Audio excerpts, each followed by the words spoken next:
Hello and good morning students.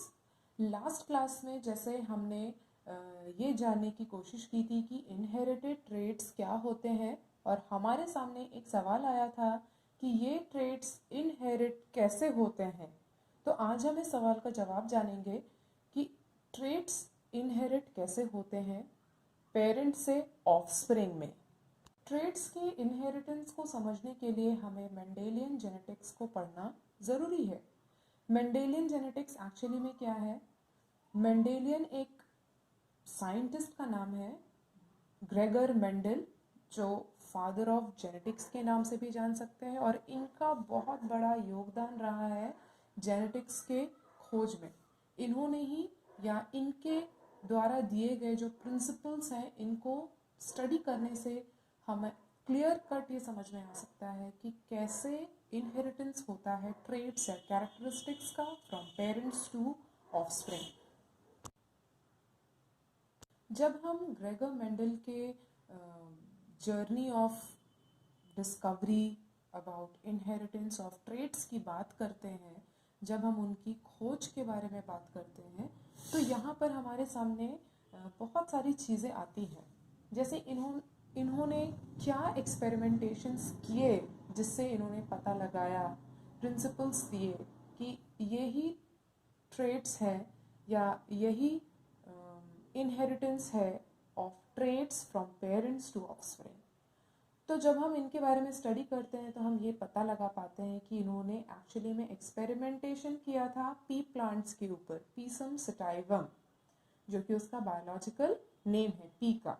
तो उन्होंने मटर के पौधे उगाना शुरू किए और सीरीज ऑफ एक्सपेरिमेंट्स किया, और उन्होंने इन एक्सपेरिमेंट्स के थ्रू ये जाना कि कैसे एक जनरेशन से दूसरे जनरेशन में ट्रेट्स पास ऑन होते हैं। अगर हम ग्रेगर मेंडल की बात करें तो वो एक बायोलॉजिस्ट नहीं थे, वो एक मैथमेटिशियन थे, और इसीलिए उन्होंने मैथ्स को अप्लाई किया इनटू बायोलॉजी और अपनी थीसिस दी, अपनी थ्योरीज दी, अपनी प्रिंसिपल्स दी। इन्होंने 7 साल तक पी प्लांट्स के ऊपर एक्सपेरिमेंटेशंस किए।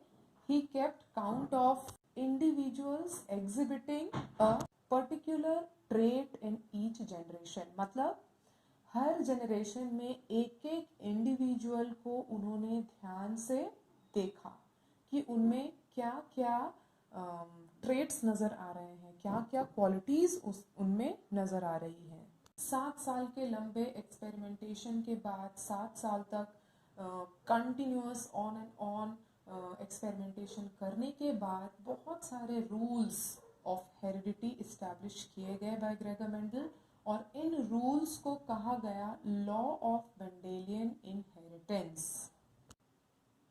अब यहाँ पर एक सवाल आता है कि मेंडल ने मटर के पौधों को अपने एक्सपेरिमेंटेशन के लिए क्यों यूज किया? Why P plants were used for his experimentations?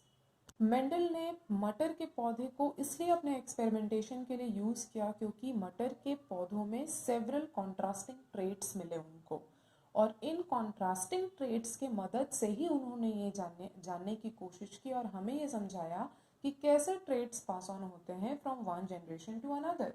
तो ये कॉन्ट्रास्टिंग ट्रेट्स क्या क्या थे? मटर के पौधे में उन्होंने हाइट, फ्लावर कलर,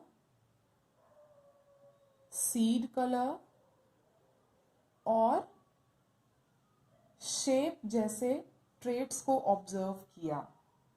उन्होंने ये भी आइडेंटिफाई किया कि मटर के जो पौधे हैं वो सेल्फ पॉलिनेशन कर सकते हैं नेचर में वेरी सक्सेसफुली, और अगर सेल्फ पॉलिनेशन प्लांट में हो रहा है तो इससे क्या होगा, जो नेक्स्ट जनरेशन आएगा यानी कि जो सीड्स प्रोड्यूस होंगे वो प्योर लाइन सीड्स होंगे और उनमें जो ट्रेट्स होंगे वो स्टेबल होंगे। सेल्फ पॉलिनेशन के साथ साथ पी प्लांट में क्रॉस पॉलिनेशन करना भी बहुत ईजी है आर्टिफिशियली।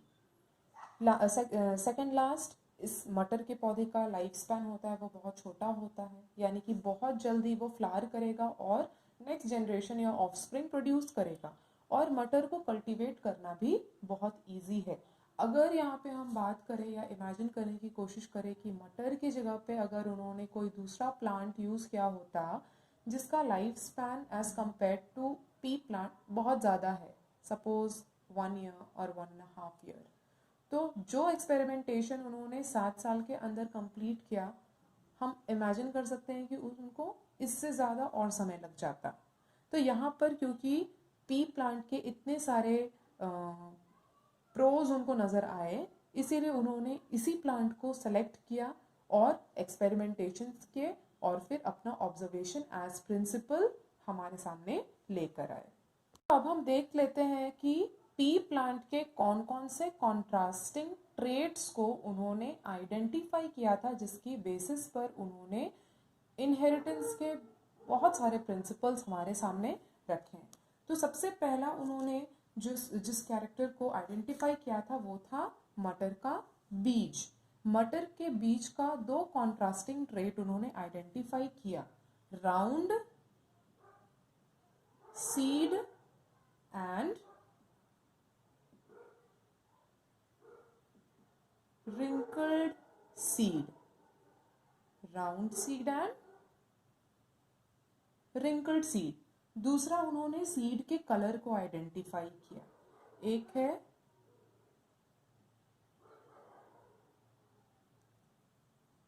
येलो सीड और दूसरा है ग्रीन कलर का सीड। फिर नेक्स्ट है हाइट के बेसिस पर, टॉल, ड्वार्फ। नेक्स्ट है फ्लावर के कलर के ऊपर,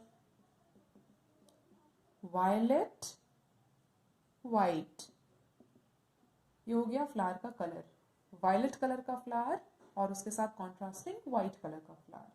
फिर पॉड का शेप, या तो वो इन्फ्लेटेड होगा, चपटा होगा, या फिर वो कॉन्स्ट्रिक्टेड होगा, मतलब उसमें बड़े बड़े दाने आएंगे।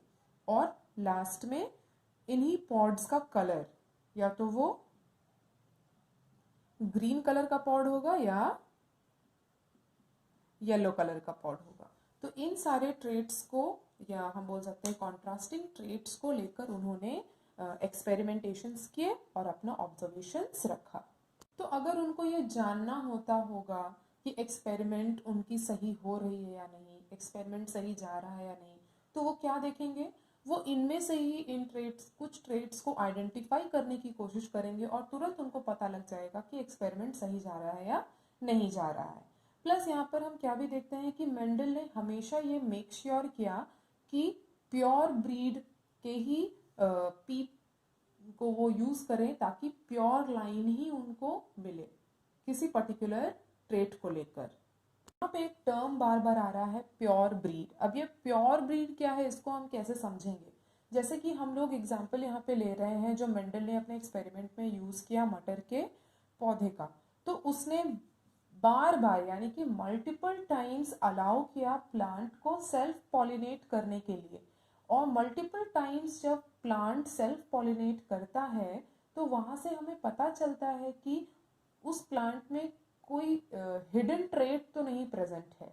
सपोज कि अगर एक जनरेशन हमने निकाला मटर का, तो उसमें जो ट्रेट्स आएंगे वो हमें विजिबल है, जो दाने उसमें बनेंगे जब हम नेक्स्ट टाइम उसको जर्मिनेट करेंगे, जब उसको हम सो करेंगे, जो नए पौधे निकलेंगे, हो सकता है कि उसमें कुछ हिडन ट्रेट्स नजर आए। तो जितनी बार मल्टीपल टाइम्स जब हम सेल्फ पॉलिनेट अलाउ करते हैं प्लांट को, तो हमें एक प्योर ब्रीड मिलता है, प्योर लाइन जिसको हम कहते हैं। तो इसी प्योर ब्रीड को या प्योर लाइन को मेंडल ने यूज किया ये समझने के लिए कि ट्रेट्स कैसे पास ऑन होता है। जब हम पी प्लांट में सेल्फ पॉलिनेशन की बात करते हैं तो यहाँ पे क्या कंडीशन होता है? जो पेटल्स हैं वो एनक्लोज करते हैं male and female reproductive organs को जब तक कि फर्टिलाइजेशन नहीं हो जाता, यानी कि यहाँ पे क्रॉस पॉलिनेशन होने की संभावना नहीं है नेचुरली। अब जब क्रॉस पॉलिनेशन की बात आएगी तो यहाँ पे ये नेचुरली तो पॉसिबल नहीं है, यानी कि इसको आर्टिफिशियली करना होगा। तो क्रॉस पॉलिनेशन में क्या किया जाएगा? क्रॉस किया जाएगा between two plants with contrasting traits, यहाँ पर एग्जाम्पल में हम ले सकते हैं टॉल प्लांट को शॉर्ट प्लांट के साथ क्रॉस पॉलिनेट किया जाएगा। तो जब आर्टिफिशियली हम पॉलिनेशन करा रहे हैं पी प्लांट में, तो इसमें क्या क्या इन्वॉल्व होगा? इमैस्कुलेशन,